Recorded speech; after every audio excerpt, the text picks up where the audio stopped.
এই মুহূৰ্তত আপোনালোকক এটা গুৰুত্বপূৰ্ণ খবৰ দিব বিচাৰিছোঁ। ৰাজ্যৰ মুখ্যমন্ত্ৰী মহোদয়ে যোৱাকালি ফেচবুক লাইভত এটা গুৰুত্বপূৰ্ণ খবৰ জনাইছিলে আৰু সেই ফেচবুক লাইভতে মুখ্যমন্ত্ৰী মহোদয়ে CM-AAA কেতিয়া আৰু কেনেকৈ দিব সেই বিষয়ে সবিশেষ মুখ্যমন্ত্ৰী মহোদয়ে লাইভত জনাইছিলে। গতিকে এই খবৰটো আপোনালোক সকলোকে দিবৰ কাৰণে আজিৰ এই ভিডিঅ'টো মই প্ৰস্তুত কৰিছোঁ। প্ৰিয় ভিউৱাৰ্ছসকল, আপোনালোক সকলোৱে মন দি শুনিব। মুখ্যমন্ত্ৰী মহোদয়ে এটা গুৰুত্বপূৰ্ণ খবৰ আপোনালোক সকলোৰ কাৰণে লৈ আহিছে।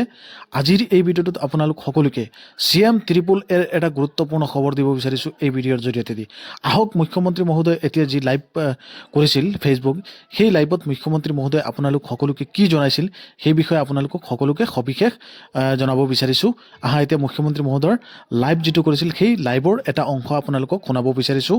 কেনেকৈ আপোনালোকক CM-AAA দিয়া হ'ব আৰু ক'ত দিয়া হ'ব, কোন মাহত দিয়া হ'ব সেই বিষয়ে আপোনালোক সকলোকে সবিশেষ জনাব বিচাৰিছোঁ এই ভিডিঅ'ৰ জৰিয়তে দি। মই কেইটামান আপোনালোকে সুধি থকা প্ৰশ্নৰ উত্তৰ দিব খুজিছোঁ। বহুতে এইকেইটা দিন মোক সুধি আছে যে মামা CM-AAA কেতিয়া আমি পাম।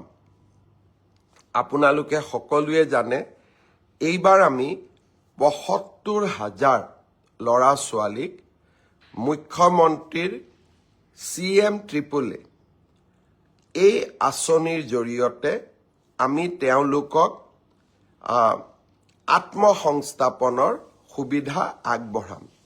নিৰ্বাচনৰ প্ৰক্ৰিয়া ইতিমধ্যে শেষ হৈছে আৰু কেইটামান ষ্টেপছ বাকী আছে।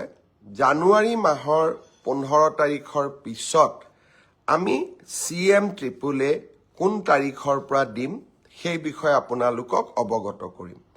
আৰু প্ৰত্যেকখন জিলাৰ সদৰত আমি এটা অনুষ্ঠান পাতি এই CM-AAA এই আঁচনিটোৰ হিতাধিকাৰীসকলক আমি ধন বিতৰণ কৰিম। যিমান কেইখন জিলাৰ সদৰত পাৰোঁ মই যাম, আৰু যিকেইখনত মই যাব নোৱাৰোঁ আমাৰ মন্ত্ৰীসভাৰ সদস্য, বিশেষকৈ উদ্যোগ মন্ত্ৰী ডাঙৰীয়া নিজে গৈ আপোনালোকক বিতৰণ কৰিব। আমি নিশ্চিতভাৱে নিৰ্ধাৰিত সময় এই বিত্তীয় বৰ্ষ ফেব্ৰুৱাৰী মাহৰ জানুৱাৰীৰ 15 তাৰিখৰ পিছত আৰু ফেব্ৰুৱাৰী মাহৰ প্ৰথম 15 দিনৰ ভিতৰত এই আঁচনি